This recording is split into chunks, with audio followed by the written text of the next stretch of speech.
तरस गए थे ठिकाने के लिए, तरस गए थे ठिकाने के लिए, हो गए थे बेगाने सारे जवाने के लिए।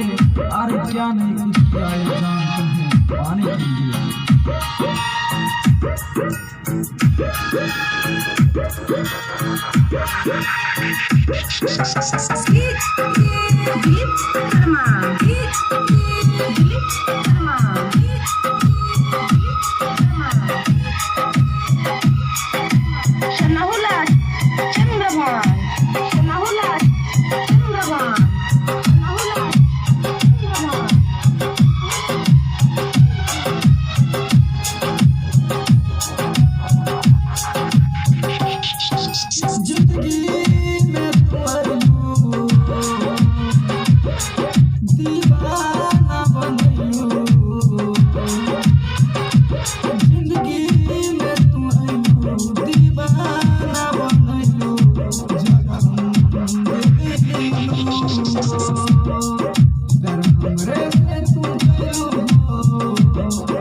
Sajam